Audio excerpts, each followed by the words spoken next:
Welcome to another podcast with one of Windsor Essex's top producing realtors, now at Deerbrook, Cesar Arazian. Say hi. How's it going, guys? How are you?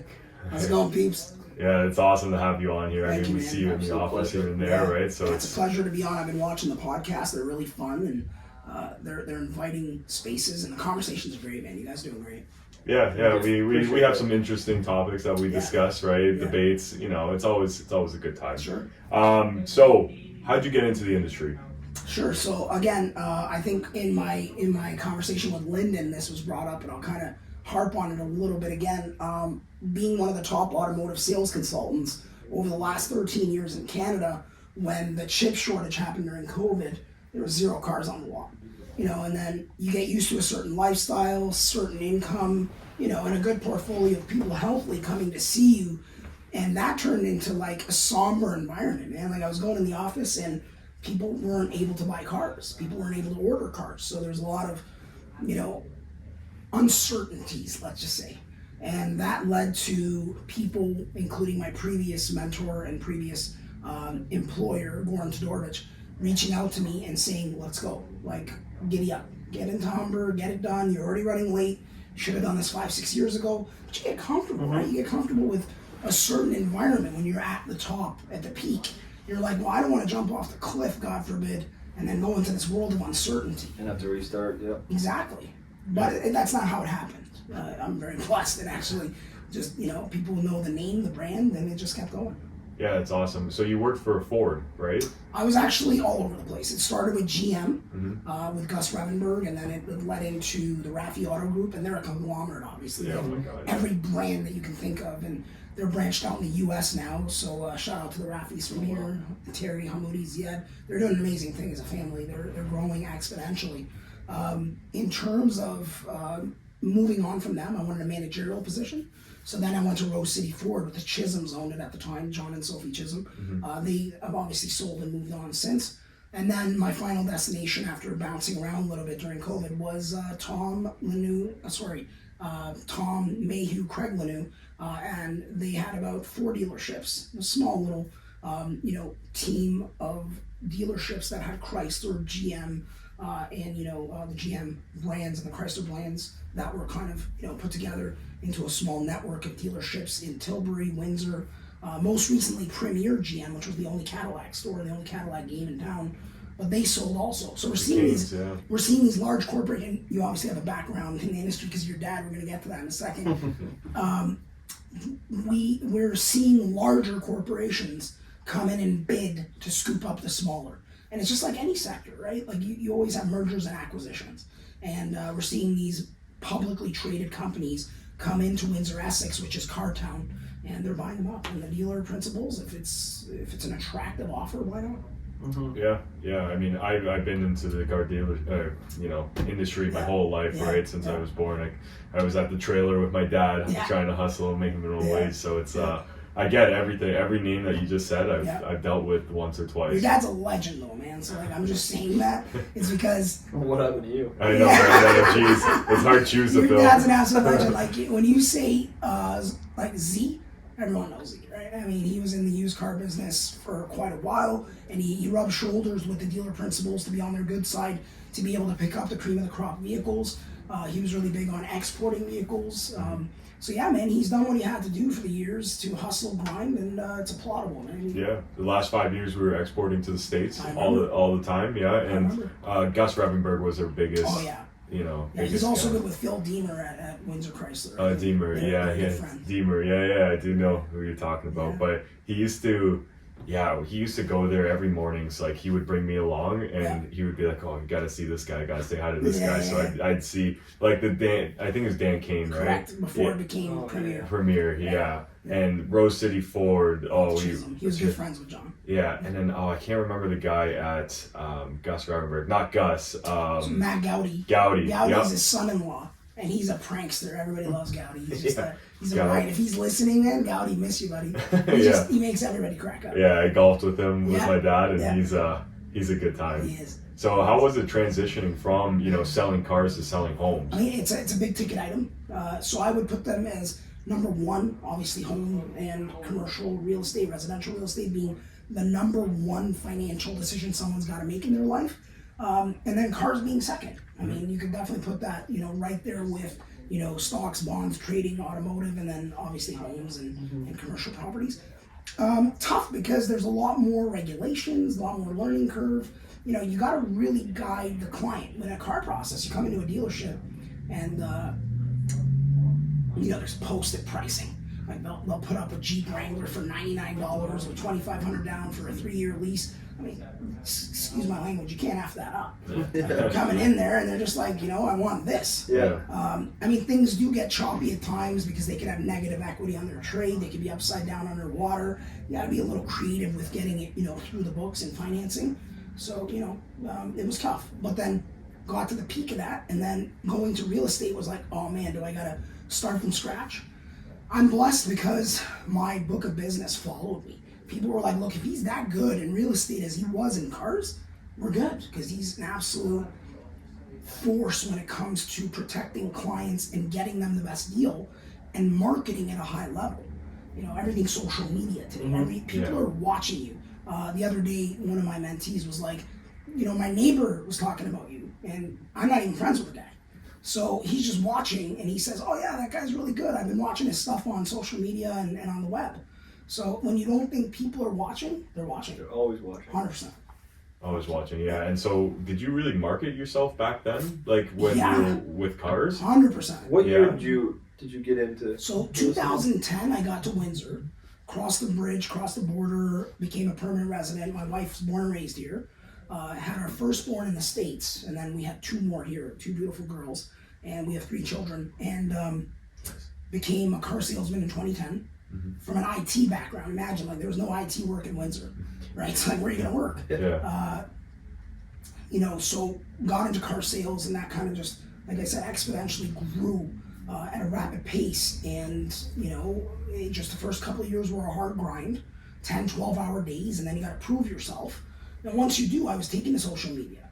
And then we're going to get to the sell it to you thing, right? Yeah. So everyone's like, well, where did that come into play? How do you actually brand it as sell it to you? Actually, I didn't brand it.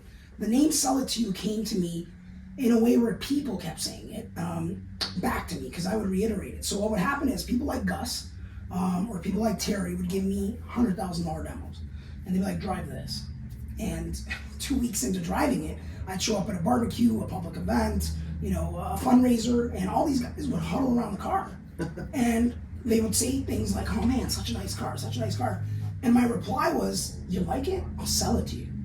And it just stuck. Everyone was like, man, every time that guy sees us, he's selling us something. That's unreal. And that's how Sell It To You came to life. Sell It To You was me always wanting to sell value, always wanting to sell the best product, the cream of the crop, the best lease deals.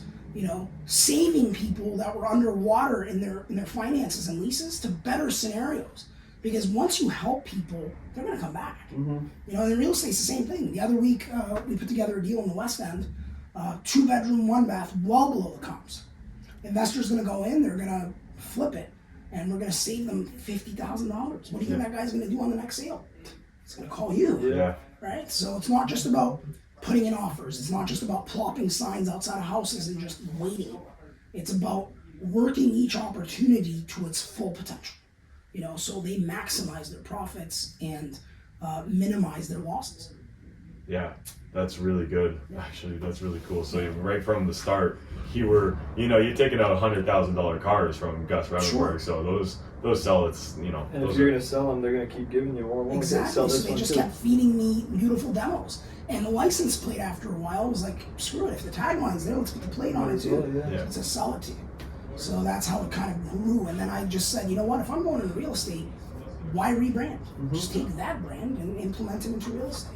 Yeah, it's a great brand, Yeah. right? Do you think your brand just markets to just sellers, or do you? Oh no, absolutely not. Absolutely not. So buyers are also being sold also, right? Yeah. I have a listing that I can sell them, and buyers actually love working with me because I don't allow my buyers to get dragged through the mud. I'm the type of realtor that I was just telling you a story 2 minutes before the camera went live, that they love the house. And there's so much action on the house that if you stay around till offer date, you've now allowed 50 to 100 walkthroughs.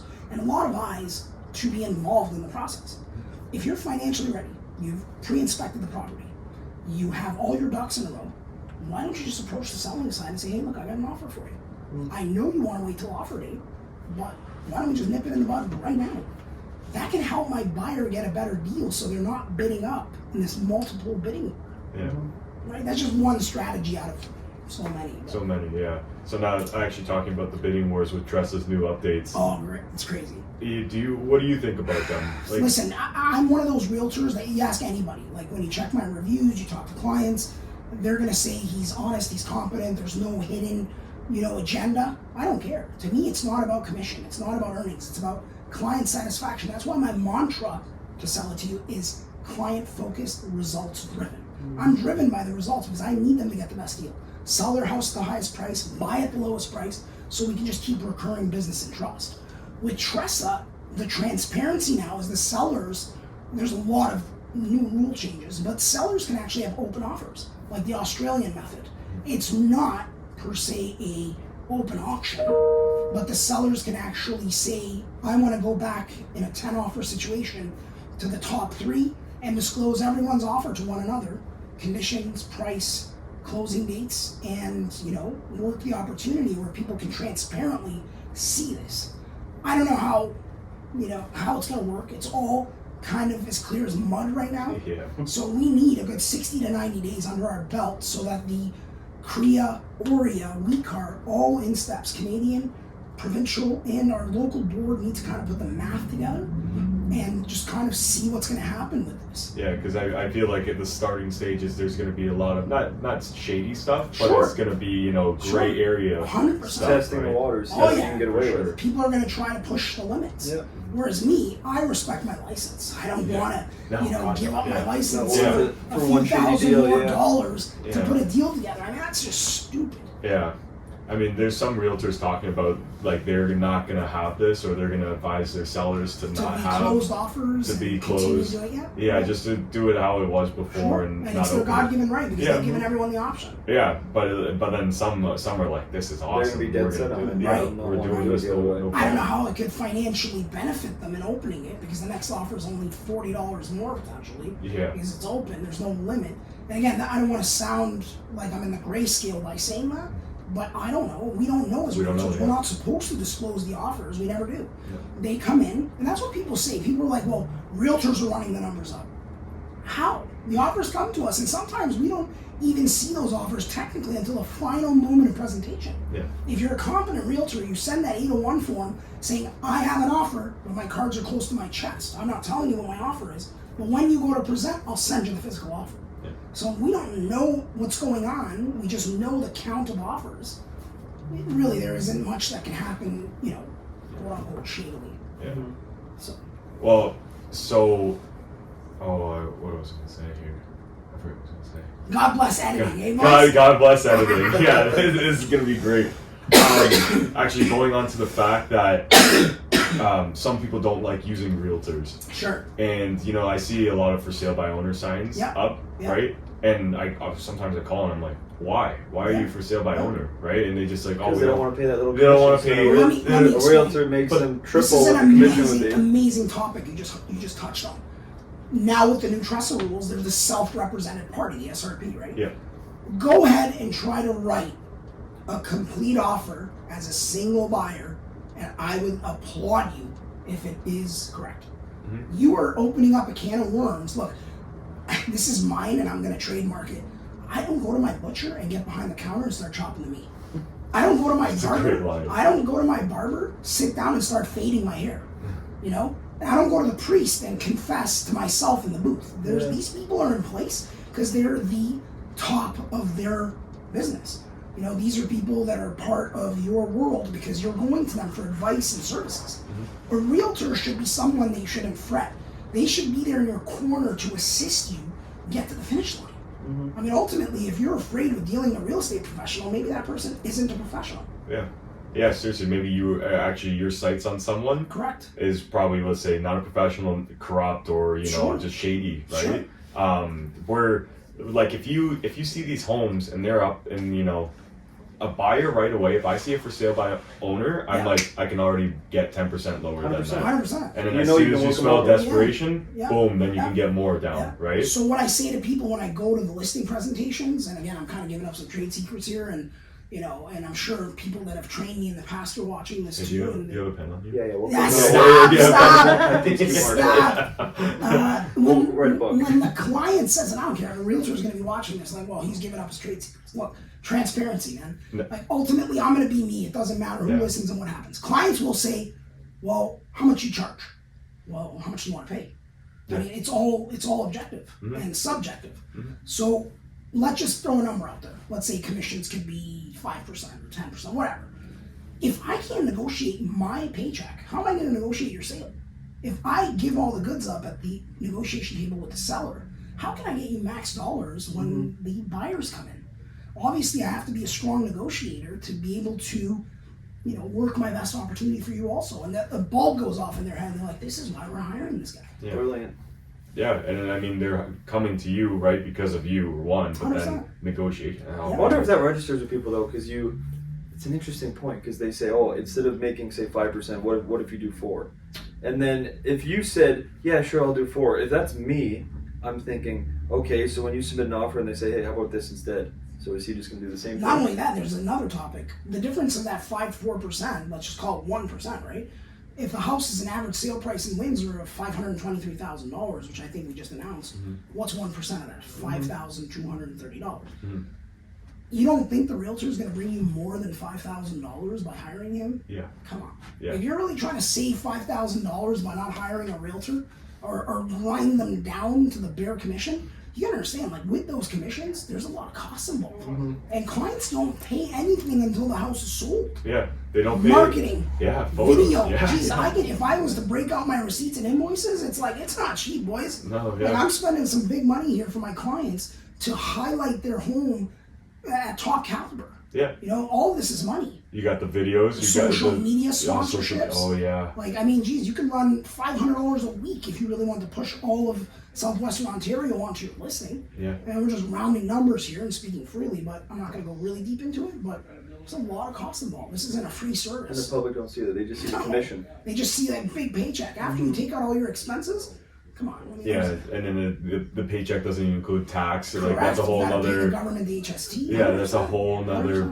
ballpark of conversation. But it's like they don't see it, and they think they're saving money, which they're leaving money on the table, and they think, I don't know. It's just crazy to me. It is what it is, man. You can't change everyone's personality. No. I'm not gonna combat them. I'm gonna give them the facts. And if they want to hire me, I'm gonna do a bang up job for them. And if they don't, God bless. Look, God bless. Good Good luck. luck in your good luck in your endeavors. I've had people call me 6 months later, hiring other realtors or try to sell their own and not succeed. And I'll take the listing, and in 2 weeks it'll be done.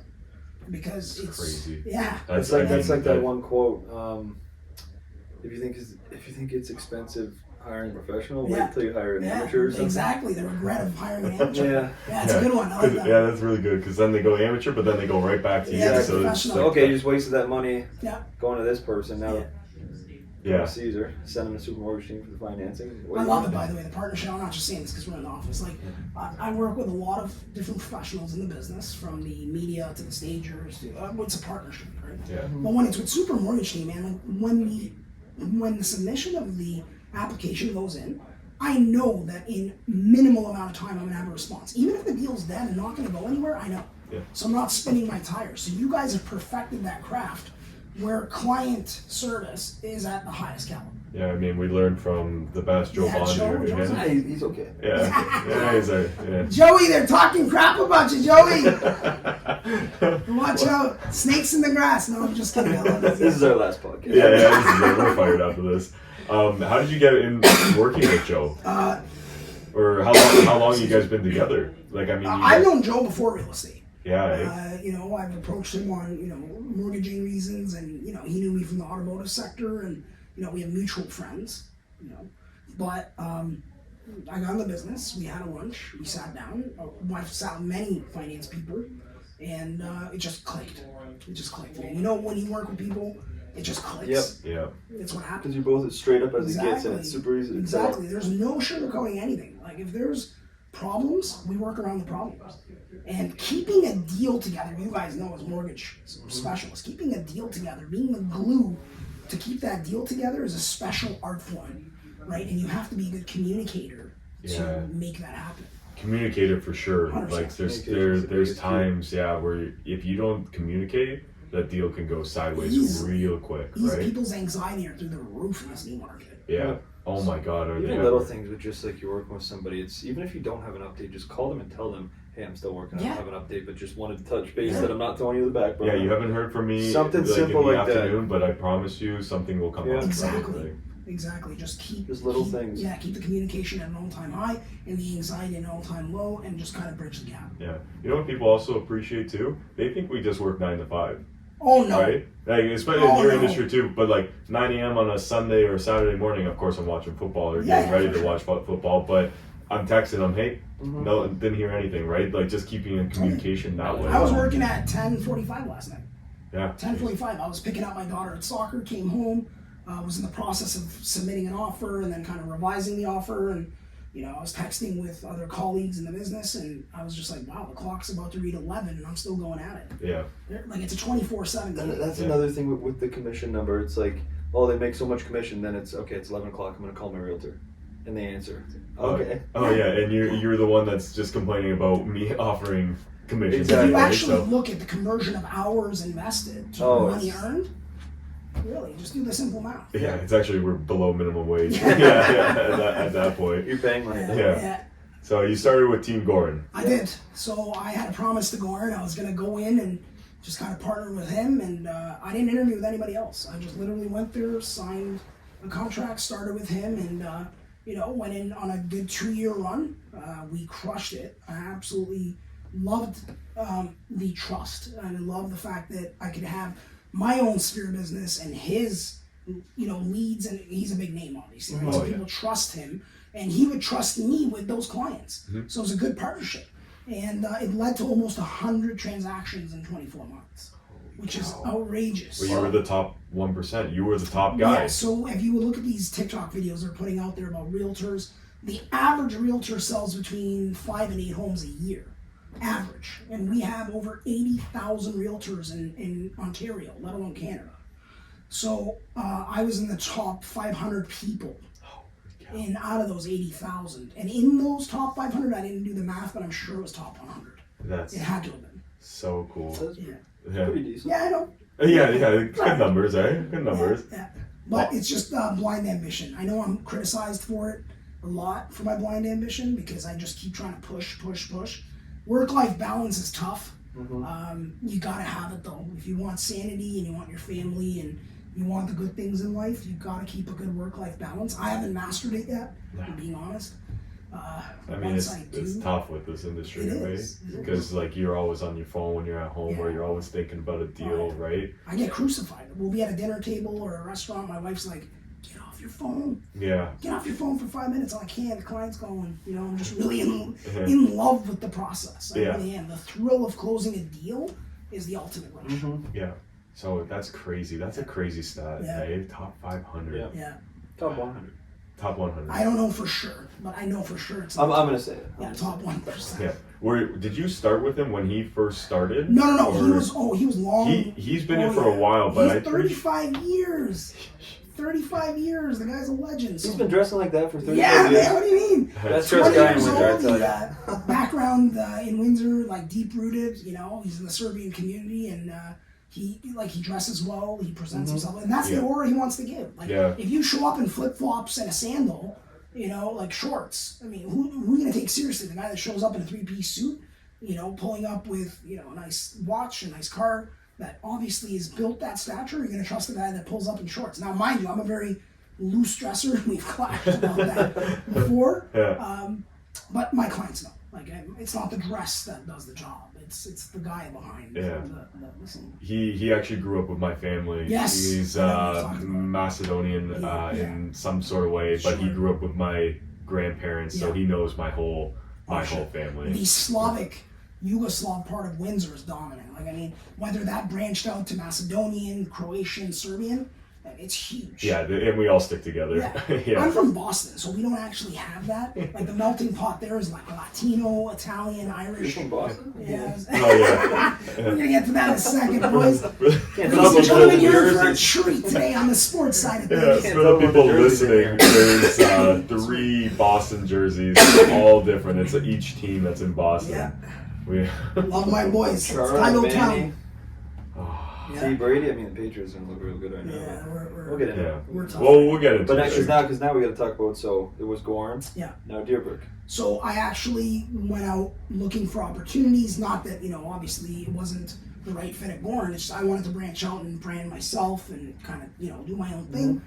And I had to partner with a company that wanted to support that and kind of give me the, igniter to launch. And all respect to Kelly Schroff and Jennifer Pavel, ladies. They're amazing. They're absolutely amazing there. And the admin staff there, all the ladies at the front office, people in the background, they're just there. They're there, they're doing it. They went into one of the largest mergers and acquisition of realtors in Windsor, Essex in the last 2 years. There's over 200 realtors there. I know, the biggest expansion coming to that place Correct. too. It's going to be a huge building they're putting up. And look at the names they picked up. They picked up some monsters. Well, you. No, Yeah, that's all the monsters I need to compared know. to some of the names there. I mean, there's some big names there that I actually look up to. Yeah. And I hope that one day I can get to their stature, just putting the grind in. But, yeah. Yeah, so, did you interview with anyone else before? Yeah, so obviously I have friends and acquaintances in the industry. I'm not going to really drop names here. No. But it was a good interview process. It was several weeks of it. And it just, I had to find the right fit. Yeah. I had to find a fit that was going to allow me to flourish in my business. Not to say the others wouldn't. It's just this platform here, it's a full go. Whatever you need, let us know, and we'll be there. And that's why I chose them. At least say one of us here had a good interview process. Yeah. Which I'll tell you later Nice, after. I got nice. some juicy Beautiful. stories. But let's Before the sports thing, if that's what we're Yeah. getting into. So at Deerbrook, are you looking to expand to a team? How big do you want to get? Kind of what's the... Ultimately, the phone calls haven't stopped, right? I mean, it's just a given. Like, hey, I want to work with a closer. I don't have, look, this is candid. We're on a podcast here, boys. Like, this isn't scripted. I don't think I have the immediate effect to be able to create the team. There's guys that are 10 years in the business. We'll throw a little bit of names out here because they're friends of mine. One that I look up to, for example, Paul Germany's. You guys just had him on the podcast. Yep. Guy's an absolute leader. He's a killer. And he is I would say the trailblazer of the new era of realtors 30 plus, between 30 to 40, right? In that age bracket. There are a lot of young kids coming in that look up to him and his business. And the reason why I brought him up is because he's doing it right and people want to join his team, but he's very selective with who he brings on. Right? So he told us that on the podcast. Oh, yeah, he said it was the NHL. He's the NHL, baby. The radars are on, boys. I listen. I don't skim through music or podcasts. I listen very wholeheartedly to the whole thing. So that's kind of the environment that people should strive to have, is the team of Army Rangers, Navy SEALs. Maybe down the line, get my foot down and get some footing into the industry and bring on a few good, competent agents to help me too, right? Yeah. I can help them, but they're going to help me. So we're going to grow together. So the environment is, let's all grow together. I'm not above or below. We're on a level playing field. I love environments like that. Yeah. I love it. Especially, coming here with Joe. Joe has been in the industry for so long, Sure. but not as a team guy, right? So him growing as us growing too, Right. and each learning off each other, I think that's... It's so beneficial for us, as the agents, because it's so easy to talk to, and it doesn't make you feel like a boss to employee, or not really employee, but agent relationship. Yeah. It's more of we're all a team, and That's what it should be, man. you got a question, call me at any time. You got to be able to give them the knowledge, the energy, the background, the confidence to say, when you're with me, we're going to get the job done. If you're thumbing people down and acting like I'm the boss and this is my domain, then how much loyalty and how much love are you going to have? Yeah. That only goes so far past the honeymoon stage, and they're off looking for the next best thing. Yeah, I know. Do you have anyone currently that you're... There's a few people that I'm mentoring, but officially there's nothing that I have on paper. It's just, like I said, there's a growth period. You gotta be very careful, right? You can't just go off, branch off, and just jump up the rung of the stairs. Yeah. Whoever made it in this industry It's calculated growth, controlled growth, right? Like you got to control your growth. You got to make sure that you're going up the rungs one step at a time. If you start jumping up there 3 at a time, there's a chance of risk you're going to trip and fall down the steps. I'd rather just take my time and do it right and train with people and work side by side with them, and I feel like it's the right time. They'll get a contract. That's awesome. Do you think that if you start training people, it'll take away from business? Because you do so much in volume, but then when a new person comes on, I mean, you can always balance it. I'll have it down packed. Yeah. Where it'll be just like the real estate world. I'll have it funneled so that I'm not dragging, like buyers, for example. There's realtors out there that'll take buyers to 50 different homes, right? I mean, I'm okay with clients seeing multiple homes, but do you really need to see 50 to 100 homes? Are all 50 of those homes in your criteria? No. You're obviously just trying to keep your horizon open and drag people through the mud. I can actually show a client 10 homes and circle back and narrow it down to an A, B, C comparison because we weed out 7 others that don't work for us, whether it's the taxes or the finishes or the bedroom layout or the style of home. And then when we get to the ABC, that's when we really start drilling about which house we're going to go after. And that's what it'll be with real estate agents. Like, is it going to be 50 agents? No. Is it going to be 5 agents? Maybe. Right? Do I want to be a team of 50 to 100 agents 5-10 years from now? No, I don't think so. I think that, like I said, the people that want to take that task on, God bless, they're doing amazing. There's a few of them out there. From the Gorns of the world, the Jump Realties of the world, like they're doing great. And you gotta applaud them. You gotta stand up and applaud them because they're successful. They're taking on market share with this many agents and selling this many homes. So obviously they're doing something right. With me, it's more like my corner, my people. And as long as we can be happy, healthy, and closing real estate with, like-minded realtors, less stress, I'm good. That's awesome. I love that. So let's get to the. We gotta hear the background. So you're from Boston. Boston. Born and raised in Boston. Got here in 2010. I've been here 13 years. Walked into Super Mortgage Team one day, and we got a buddy by the name of Dylan Jabber jabbing perfectly. Last name Jabber because he's jibber-jabbering about LeBron being the GOAT. I almost lost it. Man. I was just like, how is this guy going to sustain a debate or an argument with saying that Jordan isn't the truth? You're from Boston. And it doesn't matter. I'm a sports purist. And you're piping up on Jordan. 100%. Because even though you beat the hell out of him all those years. Sure, as a Boston fan. Sure, agreed. And Jordan actually, once we declined in Boston, because the Larry Bird and Bill Russell era obviously came down in the 80s. And then your dominant force in the 90s was the Bulls. So the Celtics lost their glimmer, just like, the Patriots have lost their dynasty and glimmer. So you got to give kudos where it's due, man. And mine is stats related. I'm not a fan of either. To me, there's other NBA players that I idolized. Again, Jordan being the GOAT, but it's all about stats.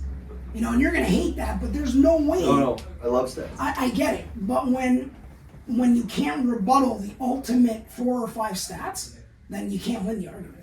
I can rebuttal all of them, so I'm curious to. So the first stat, I'm assuming, is going to be the 6-0. It's not just about 6-0. Mine drills down even further about Game 7s. That he's never been to one? Correct. But he also hasn't played the competition that other players have played. You can't say that. What do you mean? It's statistically proven. Today's LeBron James, let me explain it to you this way, because I'm, like I said, a purist. Charles Oakley, do you guys know who Charles Oakley is? Yes. Okay. He's the regulator of the NBA as a Knick. Charles Oakley will hog-tie your family, rob you, and feed you breakfast while you're watching. LeBron James would not last 5 minutes on the court with Oakley nicking him with elbows. God. The NBA back in the 90s. Then how did MJ survive?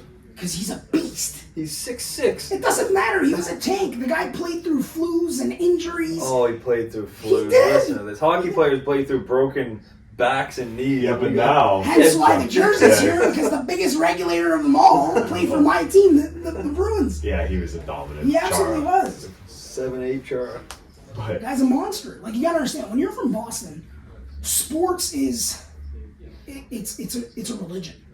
You gotta understand, we had Fenway as our cathedral. When we grew up, we went to games at Fenway, and we were watching hooligans throw batteries, loose batteries at Yankee players. I'm a Yankee fan. amazing. We're just No, going I'm to keep kidding. this No, I'm Oh kidding. my No, God. I'm kidding. I'm It's actually not. Yeah. I don't have a team. I don't have a team. So I used to here- like the Yankees going Here's on. the way I say it, right? Ultimately, this Jordan LeBron thing, and I'll tie it back into mortgages, right? And it's a super good analogy. Is it the amount of applications you submit or the deals you fund? LeBron is just submitting application after application and team after team and nucleus after nucleus to find those 6 rings. Jordan, and again, please keep in mind, Steve Kerr is not Kyrie Irving. I don't care. That argument will die here at this office. Oh, I agree. No one said he was. LeBron had a stronger nucleus than Jordan did. LeBron only outnumbered, and I said this in the last podcast. Sure. So Jordan and By the way, who are you up against in the podcast that you were talking about? well, no, we just briefly talked about it in. Oh, the first one was with Mitch Deslip and Joe Barney. That was Mitchie! Yeah, but you can't get a word in edgewise with Mitchie because he had his phone out just scrolling through the Wikipedia look, the stats. stats are Like, here, man. I mean, same with me. yeah, That's what yeah. I didn't take him seriously at the time. I still don't. I've said that. Yeah. Where was I going? No, You're with talking about the so MJ's finals teams. Sure. 5 out of the 6 finals appearances he had. Right. 5 of his 6 appearances, Yeah. he had outnumbered the other team in terms of Hall of Famers. So he had more talent on his team than the other team. Sure. LeBron, in 8 of his 10, he hasn't. He's only outnumbered in 2 of his 10 finals. So listen, I'm not going to question LeBron's athleticism. I'm not going to question LeBron's greatness. What I'm going to question is flopping, traveling, crying, just not being a true professional. I don't think the guy wants to lead his career to be remembered as an absolute dominant force. You can dunk. Look at Zion Williamson. Came in, supposed to be like the poster child of dominating the paint. The guy can't stay healthy for 2 weeks. Yeah. Right? So again, kudos. I stand up and applaud LeBron, but there's no way that the argument, and again, we're going to get to football in a second, where people are telling me that the Aaron Rodgers of the world or the Drew Brees of the world, doesn't matter how many rings Brady has, because he had Belichick and the cheating and the scandals. I don't care. Ultimately, today's, and we'll use this to segue back to the Bulls, today's Patriots are nothing without Brady. Oh, 100%. I said that the Are day he you kidding left. me? Look at him right now. I'm dying. Yeah. I've I have always to watch been football on Sundays, boys. You guys Stevenson. are the Lions. Stevenson. Whoa, was supposed to be- whoa. I don't know. I'm not Wait. a Wins right, so I'm figuring that you Whoa, guys are don't Lions. say he's a Lions fan. I'm a I'm Lions actually fan. no. I'm a success guy. I'm an Eagles fan. Nice. I mean, it was a tough Sunday, but it's okay. Yeah, that was an awful Sunday. I The lost that Niners on looked him. really I didn't good. watch a single. But anyway, what I was saying is, without Brady, Belichick is nothing. Mm-hmm. Right? For that Patriot way to still exist, it's not going to. And Belichick's going to retire. I'm saying it here. He's not going to win another ring. And, we're going to have the new generation of Patriots. I'm going to hurt for the next 10 years, just like the Lions fans did for 20 or 30. And you guys All have right. a you guys have a clear shot at it. What'd this you say? year. Not 20 years? It's about 50. Well, I'm just saying, it's been wonderful since I moved here. Like, I've been going to games because this is the closest stadium, right, in Detroit. What's New England's record off the top of your head? Do you remember? Like right The now? last 20. Oh, No, right no. now they're Like 2 this year? So there's a chance they get number 1. Well, they're running They for it. I think could. they're tanking though, which is crazy. They're And still then- trying. Actually, Yeah, I did they're see not. the first since 1930. They're the first team to allow less than 10 points in a game. per game, 3 3 weeks straight, in a 3 row. straight games Yeah, and they'll lose all anyway. 3. It's ridiculous, man. And then one of our who was it? It was either the running back or the corner that went up to the player in the last game and said, "You're lucky we're ass." Did you guys see that? No, I did see Oh, that. wait, you It's guys so go to true. TikTok and type that in. Okay. Say, "You're so lucky we're ass." Like saying that about the Patriots. Yeah. Man, we're not used to that. No one's used to Like that. when we won that, the curse of the Bambino, I was like 20. I was in my teens, just turning 20, and I remember, man, we were celebrating like the city was on fire. Yeah. We would literally go into trunks of vehicles because we didn't have big enough cars. We were teenagers. We would get in the trunks of cars in every red light. We'd unlatch, get out, celebrate, hop back in, and go to the next destination. Like people were climbing up light poles. But just wait till Detroit wins it this year. It's- I'm testing you. Do you know the Bambino? Great Bambino? No. Babe Ruth? Oh. Yankee legend? Little You boss. were 20? No, Jesus. Oh, I God. thought I was 20 with Bambino. It was like, I was what? 19, 20. Yeah, I was like, what the hell? I thought he was. So No, he was on 100 years The ago. curse was broken Yeah. with the Yankees Red Sox, where we were down 3-0. Never been done before. We won the ALCS and went off to the World Series and swept the Cardinals. Really? It was one of the best Yeah, years down ever. 3-0, That's cool. come back and win. I did not know that. Yeah, so I'm I not- actually have an Ortiz jersey. I didn't bring the Ramirez one here today because I don't have an Ortiz one. Mine's hanging on the wall. It's signed by Ortiz. He actually went into my uncle's jewelry store and personally signed a jersey for me. and I had it framed, and I had it graded because I have pictures in the cart. Yeah. So I'm holding that for my like children's because that guy's the most clutch hitter in the MLB. You had it graded too. That's so cool. Yeah. Wow. So them being down 3-0, coming back, the idea of doing something that's never been done in MLB history, it's got to be like the most. We were on edge. Like every bar, every pub, every household, every basement, the city was on fire. We were waiting because every year heartbreak, and then to break that curse as a Bostonian, man, it was just. And then we just opened the floodgates. We won 2 more after that, right? So it was really good. It was really good watching it. Were you there when they won? When Boston won against Vancouver? It was Vancouver. Yeah, right? yeah, I was back home. You were back home, eh? Yeah, that was a good time too. Yeah. I didn't think they had it in them. I'm not gonna lie. 2011? I think so. It was before 2014. We kept dominating Toronto in the playoffs. They go up like 2-0, 3-0, and we just come back and just take over. Yeah, you guys had the. Yeah, because they were sandwiched between Chicago. Because yes, there was like a 10-year stretch where it was Pittsburgh, it was Detroit, Pittsburgh, LA. Detroit, Pittsburgh. LA was in there twice. LA won in like 12 and 14. They did, Yeah, Chicago. Lost, and then Chicago was 3 in 5 years or we whatever. only pulled 1, obviously. And we're not. Like, the Boston Bruins isn't your championship caliber team. They're just a dynasty. I bet you they'll win. They're always good. They are. I bet you they'll win it this year. They're Same thing like last year was what are the they, year. 37? No. They're 37 points. There's 3 teams in the NHL that are 37 points right now. I mean, again, being from the U.S., we don't have a big hockey culture like you Canucks. Yeah. But I'm being here 13 years. I have to actually conform, right? Because I'm watching like TSN and ESPN, and I'm watching my hockey too. Yeah.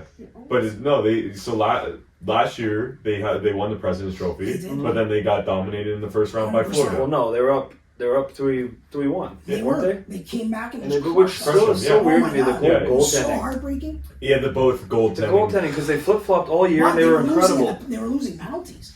The penalty time on ice, we were getting crushed. Absolutely. But last year, it's the same thing that happened to Tampa a couple of years ago. That's right. Right? Tampa goes in. They had the best season of all time. Well, yeah. And then all of a sudden they get So- swept That was worse by than Columbus. Vegas. It is a no lot. no one knows the pain of that than No. the Patriots. We go 17-0. Oh, yeah. My wife buys us tickets to go into MetLife Stadium No. in 2007 when we watch Randy Moss catch the touchdown to put us ahead. So we go 17. We're at the final regular season game. You can Google this. It was a pass from Brady to Moss. Wait, was MetLife? MetLife's in New York. Yeah, I know, but I'm saying, who was it against? The Jets or the... No, it was the Jets. I So, think it was the Jets. Was it No, the it could have game? been the Giants. I'm sorry, I'm losing track. I'm trying to quiz myself because I remember vividly, because I was a big Moss guy. Yeah. The one catch when he was one-on-one with Rivas, we're in a post, and he just held the hand Exactly. out. So if you actually watch And he just that catches it and never puts his second hand on it. He's just like, yeah, I'm If you him. watch the game, in our 17-0 game, Moss misses the first one. Penalty gets called. They call the play back. Just go and Google this. Second play, same call, same route, in the end zone. 17-0, we win it there. Man, the crowd goes nuts. We're wearing, like, legit, we're in the territory, like New York-Boston rivalries, they're disgusting. Oh my So God. we're in our full jerseys, me, my brother-in-law, my brother, my wife. Like, we're at the stadium and we're just getting dominated. People yelling, swearing, spitting at us. It was bad. And then we won that game and we're thinking we're going to coast to the Super Bowl. Yeah. We get into the Super Bowl and I'm watching Eli Manning, like the arch nemesis' little brother, Yeah. to the Manningham play, and I'm just sitting there watching this helmet catch, and I'm like, Oh, the stupid helmet catch. that's Yeah. right. I'm like, holy shit, what just happened? You know, so I know the pain of going 17-0 and not pulling it off. But then you started being dominant after that. Right, but then we also have catches like the Julian Edelman catch against the Falcons. Oh, Yeah, that was Or good. that wobble. Yeah. So we've made up for it, right? Like, That we've made was up the for it. second best catch of that, It is of that amazing. Super Bowl. After- you remember the Julio catch that game? 100%. Oh, 100%. But if I had to put 2 catches in NFL history, it would be Odell Beckham, 100%. OBJ, that's my OBJ boy. is One not- man, That's yeah. my has boy. to go down as the catch. By And that far. penalty scared the hell out of me because it was almost not going to be called. It was actually a defensive penalty. Mm-hmm. And then it would be the Edelman catch. Then there's a couple from Julio I put in the top 5 because Yeah. Julio's a beast. Who's the guy in defensive end or on the defense against Seattle in the finals? Malcolm Butler. That's also. So they It wasn't a great. It was a great moment. It was a like horrible call on Pete Carroll's. Yeah. Of course. That's. You got a guy like the Tank running the ball, man. I know. You know how many simulations that people did on yeah. EA Sports or you know what though? But then NFL if Butler doesn't jump it and he catches it, and by the way, they it's a beast mode. They practiced that play. They practiced that play. Malcolm Butler admitted that they ran 1 yard line defensive stops, run and pass 2 weeks before the Super Bowl. Yeah, well, good. Bill Belichick right there. It's genius. It's absolutely genius. Are you kidding me? Oh my I know God. I'm hated, man. This morning, where was it? I think it was at the Deerbrook offices. I go in there this morning, I got the sweater on. People are just like, what are you doing, buddy? Like, what are you doing? You know what, though? I applaud that because they're so bad this year. You still... I have to. I'm diehard. Man. I'm not a bandwagon fan. I was born and raised in that city. It's instilled in me. It's not like I'm a kid from, like, Podunk, Indiana that has to support some random team. It's Title Town. Yeah. Right? I mean, we got all these titles, and... Yeah, it's not your fault you're good. Exactly. Or you're good for so long. It sucks. And then the whole Deflate gate and this gate and that gate. Like, look, man, if there's a competitive edge that I can have, I'm taking it. Yeah. Call it cheating or not. They actually have a Cheatgate website. And if you actually go on it, you can see every team that's ever cheated, and the Patriots are actually like bottom of the rung. Really? Yeah, go Google it. Interesting. I didn't know that. Yeah, That's cool. Cheatgate.com, I think it's called. You go and Google it, it tells you every team and how they got caught cheating over the years. And the Patriots are minor compared to like. Well, I hope the Houston Astros are. Yeah, oh yeah, those guys list. just absolutely ruined baseball. What'd they do? They signal steal. Pardon? Yeah. When was With this? the- This with was the recent? garbage cans? Yeah. When They were they had using like the that garbage dominant cans. run, yeah. They were using the garbage cans in the dugout to bang on them to steal signals and relay signals to their teammates. No So way. a guy would be at the plate and they'd bang it like 3 times if it was going to be a fastball. Yeah. And how it got brought out, one of the reasons was Altuve, it was against the Yankees, Yeah. hit a walk-off to win the series, and everyone said, was it the series or the game? No, it I was the forget game. if it was the game, game 6 or something? Yeah. And so he's running around the bases, and everyone's celebrating, and they're going to jump on him. And there's a video of him running down the line doing this, and he had like a vibrator thing on his chest too that would tell him signals. And he didn't want people to jump on him because then it would get exposed. It's crazy. You got to watch the video. I did not know It's that. not a it's a conspiracy huge theory. It was thing. exposed. It was Yeah. spoke- They got penalized. They got everything. AJ They got Hinch at the fined. time was So they actually, won though. They won the series. Yeah, they Yeah, won. they But won. so- They went to like 3 or 4 World Series in the Yeah, man, last those 5, guys were 7 years. dominant in the late 2000s. Oh my God, I didn't know that. I'm not a baseball guy I'm a at big all. baseball, well, Boston, right? Like Fenway Park. Yeah, I'm a big hockey and football guy, Yeah. but that's crazy Yeah. that I didn't even know about that. Cheat, you're not trying. I mean, at the end of the day, you look back on it, it's like they won. Yeah. Well, so what are you gonna do? I mean, Yeah. Pete Rose, the guy won. They put an asterisk beside his name because he was gambling and cheating, but the guy was a legend. Yeah. I mean, you gotta understand, I'm not condoning cheating. No. I'm just saying, like, if you have a competitive edge that you can pull in sports, everyone's doing it. Yeah. You know, it is what it is until you get caught, right? And then it is what it is. It's like the NCAA with the sign stealing, Yeah, eh? With yeah. you got the Look big at old. Harbaugh, man. Yeah. 3-week penalty. And they I come know, and it wasn't like confirmed that he was. out. Nope. It was just like an allegation on him, Exactly. and they just suspended him for 3 weeks. That was- but it's sorry. no, you're good. You're good. High school has technology, NFL has technology. Sure, but College is holding these big ridiculous signs. Yeah. Like, get out of here. Yeah, but Like, They're gonna still change say, it like, next year. You'll see. Yeah. I still don't understand why college football has 1 foot in bounds. Right. You're going to the NFL, which is 2 feet. So why would you not make it so you're transitioning? to or that? in the It's a NFL, tough- why is overtime first one to score a touchdown? It's all about betters. Into the playoffs. It's all about betters. At the end of it, it's Vegas. The fix is in, right? Yeah. You got to understand, like, it's high-scoring games. They want the overs big, high-scoring, high action. I mean, that's what it is. You put Mm-hmm. a 2-foot rule into NCAA, you're changing games drastically. Yeah. Oh yeah, because people are not going to dominate. I mean, Michigan will still dominate, Sure. but they're not going to be. It's What? not a big Dominate Michigan, what, yeah. man? No, I'm Are not. you serious? I don't have anything against Michigan. It's just Michigan to me is like the Lions, Yeah. where Have you seen don't the win scores of the shit. game? And they're running. Yeah, those yeah. scores. Congrats, you're beating.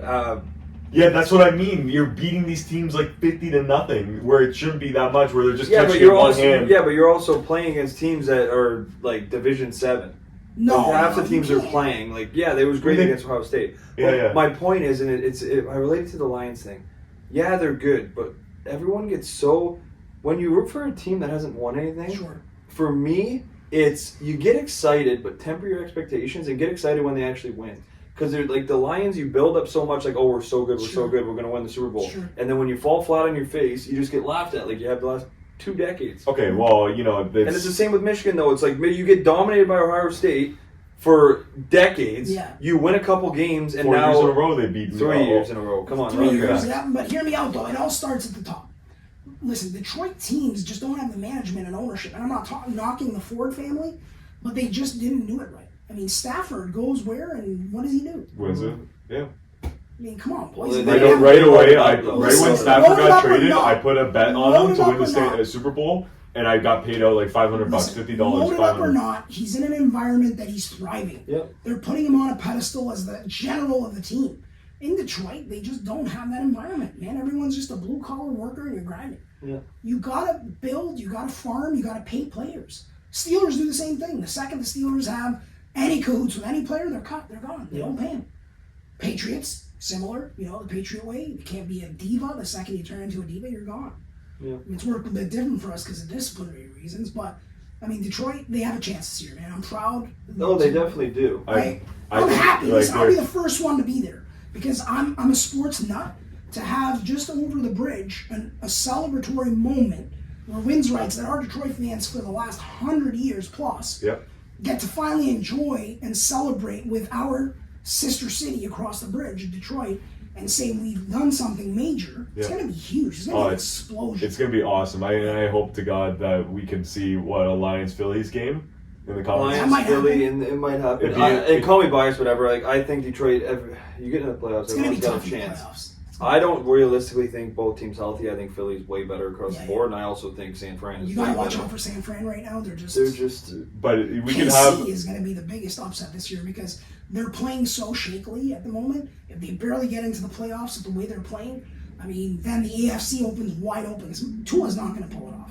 Tua just doesn't have. They struggle against good teams. Yeah, they don't have. They struggle against good teams. Yeah, they do. But I like Buffalo. I think like, they they got and they're not rolled that by great Buffalo. this year. They're also shaky.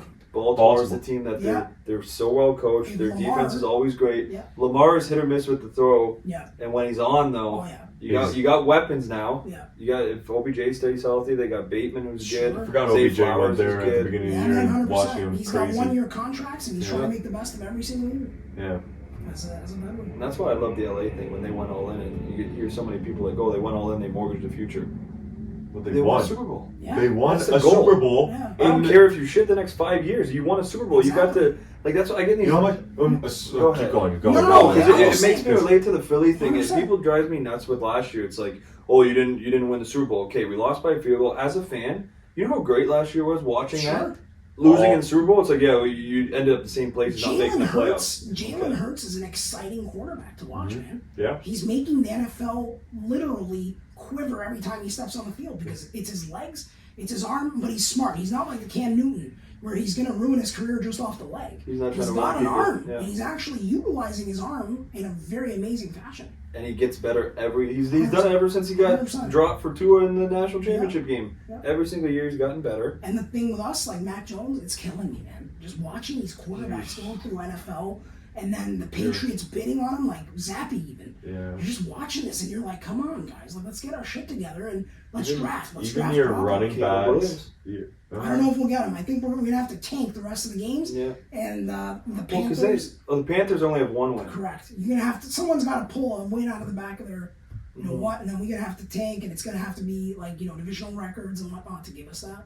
But again, even going there, Belichick will do something stupid and pick a lineman just because He's on his way out. He doesn't care anymore. he's just going to tank, right? He's like, Yeah. if I can't win, no one can win.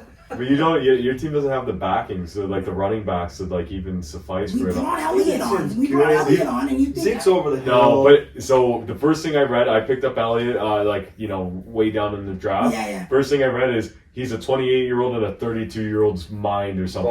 Body. Body. Yeah, because He had so much more. Man, it's like DeMarco Murray when he played for the Cowboys. he just Yeah. got abused. Yeah. You get 300-400 carries a That year. worked. And now look at the Cowboys too, right? They're Yeah. what 9-3 or 8-3. 9-3. 9-3. So they won this week. Yeah. Yeah, they did. They did really well. Well, so you And look Dak's at another one, man. I mean, he's hit or miss, but this year's his year to prove it. yeah. Dak doesn't pull playing off well. this year, that 7 or 8 years that we have Dak now. right? We're going on actually, about 7 or 8 years. Yeah. If he can't pull it off this year with some sort of magical, season, he can be traded. He's never been to a conference final. Yeah, man. And Jerry Jones is getting fed up. That guy's a multi-conglomerate. Oh, I think he's I can't stand. I know, and he's on the field. He's too much. He's too involved. Too much. It's like I get it, like the brand and everything, Jerry. Like you'll never see Robert Kraft and his son down on the field. No. Listen, man, we're up there. We're the money. We hire these people, and they got to do their job down there. He's the one giving press conferences. Like Dak's throwing for 304 touchdowns, and the first guy in the media room and talking to the reporters is Jerry. Oh, that's like Jerry, we don't care. Like you get your old ass out of here. Yeah, we don't want. It's all about limelight with Jerry Jones. Yeah, he needs to be in the spot. I mean, when you have crazy. I would guess the biggest brand in sports, probably. Yeah, literally. And it's hard to argue. They're the most. They're up there. I don't know. Soccer might be. They're quantified as one of the most expensive franchises in sports. Mm-hmm. Wow, over like Real Madrid, So that's where the soccer gets into it. So Red Sox up there. Red Sox up there because their ownership of Liverpool in England. Yeah. They have a partnership. Hey, you know who's part owner in Liverpool? LeBron James. That's right. Absolutely. But I know my sports, buddy. But I'm just saying. Just making sure. So actually he's in like that Boston group. So maybe you like him a little bit extra. So is MJ? Getting back. No, MJ's just a multi-billionaire because his sneakers dominate. No, I'm just saying LeBron's absolutely tanked, and they're called the LeBron James Classics when they put them on. But anyway, he's still a billionaire. Oh my God. Let's just end the conversation with the LeBron MJ thing. Yeah. God bless. If LBJ gets those 6 rings, if he has a scoring title, he's got the assists, he's got the defensive player of the year, not many times. No, he doesn't have one. He does. He has one. Who? LBJ has one. No, he doesn't. Yeah, he does. No, he doesn't. Are you serious? He lost it to Marc Gasol. Are you serious? It's like the asterisk year. I think it was the playoffs defensive player of the year. Then he does have one. No, he doesn't. I'm telling you. MJ's got one. But so LeBron was supposed to win it 1 year, and they gave it to Marc Gasol. Okay. And then Marc Gasol didn't even make all first team defense. Yes. Okay, now he was like a second team guy, and I he was just never trying made to it. get at, like, look, the guy doesn't play strong defense. He's an offensive powerhouse. He's trying to get that GOAT title so hard that he's trying to pull a Tom Brady. He's got all the nutritionists. He's got all the trainers. He's trying to keep the longevity going. He wants his son to play with him in the NBA. Mm-hmm. We know that. Yeah. The thing is, though, it didn't take Jordan long. It didn't take him much. His drive and his excellence and the way he pushed his teammates. And again, watching that MJ documentary just really enlightened me to see like how big of a monster this guy was and how he pushed people around him. And that speaks to me, man. Like that whole like push everyone around you until the break point. We had that talk with Paul and Scott that yes, completely different dynamics between how MJ leads and how LeBron leads. Correct. And in my opinion, I think LeBron's strategy is more tailored to this day and age, like the guys that are in the NBA. Whereas guys will crack if MJ tried to if you tried to employ that strategy today, guys would fold. It's cancel culture. That's what I mean. Like it's 2023, you know what I mean? Everything's canceled. Yep. I can say one thing that's an opinion and I get canceled instantly. Exactly. So it's not going to work. But again, the work ethic, the drive, all that stuff, it's Brady-esque. Like, I mean, Brady wasn't a great... I mean, MJ didn't make his high school team, please. Yeah. Like, come on, man. I mean, that's a work ethic. That's a drive. Yeah. Brady gets picked, what, 4th round? Come on. He looked like a sack of potatoes. 6th round, 199? Yeah. So, like, he did look bad, yeah. He Dude, looked a little like Mac his Jones. 40, exactly. His 40-yard dash, I feel like, was one step away from him tumbling face first. Like, you know, like... I think he's still running it. Exactly. And, you know, it's just greatness, man. You gotta work at it. You might not be the best mortgage agent, might not be the best realtor, but you're gonna strive to do that. And I said it in my intro video at Deerbrook. I will not be outworked. I just don't like it. I don't like when a realtor outworks me. So if someone calls me and says, well, you know, I had this agent, I couldn't get a house, I've been out there for a couple of years, and I'm not tied to anybody, let's go. We'll get it done. Yeah, it's awesome. So talking about controversy, one last thing. Yeah. We asked this on our second pod. Yeah. Oh. Yeah. Nice, I like this. This Yeah, is going to be I like this. It's a debate. Okay. It's a funny one. You're going Oh, nice. Yeah, it's a good one. Okay, so you asked it, yeah. Okay. Is the gorilla one? Yes. Oh! I just yelled at the mic. Sorry about that. Damn it. So I have a really crazy take on this one. okay, Yeah, so the biggest gorilla, which you're looking at, silverback, about Silverback 400 or versus 500 the pounds. Kodiak bear. Right? Kodiak brown You know, bear. a couple thousand pounds. Sure. So, Oh, 1700? yeah. So, I don't we have are a take on bears. it. No, I have no idea what you're talking about. I want to hear what Cesar Okay, I'm a- Stop, man! I'm I a bear. already gave my take on this. So I gave it a funny take. So here's how I do it. The analogy is if it's UFC and it's takedown match, the bear wins hands down because he's gonna strangle talk him. about this. Yeah, we did. So if he gets a stranglehold on the gorilla, the ape, it's all over. The ape doesn't stand a chance. But if you turn it into WWE, where you can use the trees and the ropes and the vines and drop kick and fly, the bear's not going to be able to be that nimble. So if he can sneak attack him, the bear loses. The I bear don't can, think that you matters. know, I don't think it matters. Why not? the bear Okay. can, you know, climb trees. One, What do you mean? but You're He's like, not as nimble as No, a 100%. gorilla. Yeah. So what you're saying, you're implying that the gorilla can get away.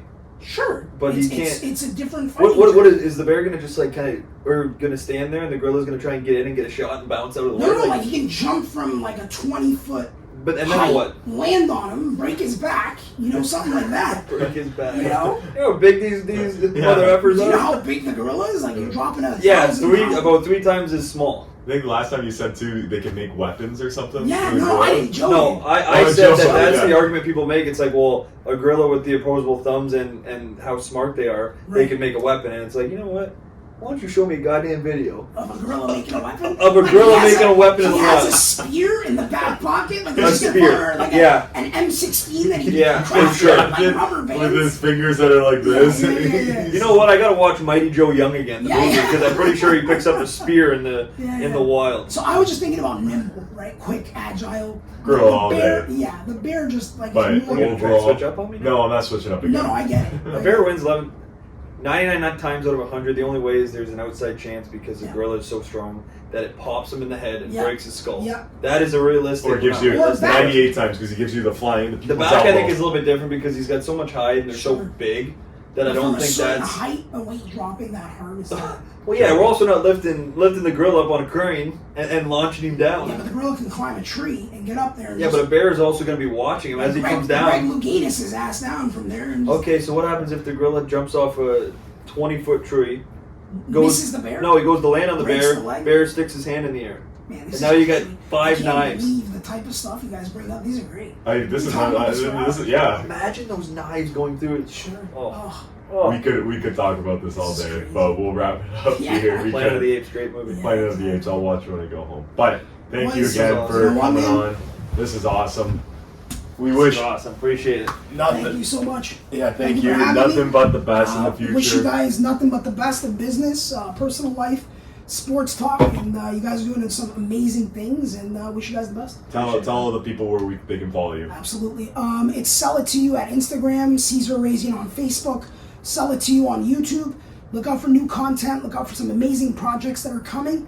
And, just give me a call and I'll be there and be in your corner to get the deal done for you guys. He will get it done. Okay. Absolutely will. Well, thank you again. Awesome, We love guys. this, and Appreciate it. we'll have you on again. And you heard it from Cesar. It's Bear over Gorilla, Oh, LeBron over MJ, No. and the Red Sox over the Yankees. No, Red Sox for sure. We'll see you guys on the next one. Thanks, man. Can I end it? Yeah. That was awesome. Imagine I didn't record.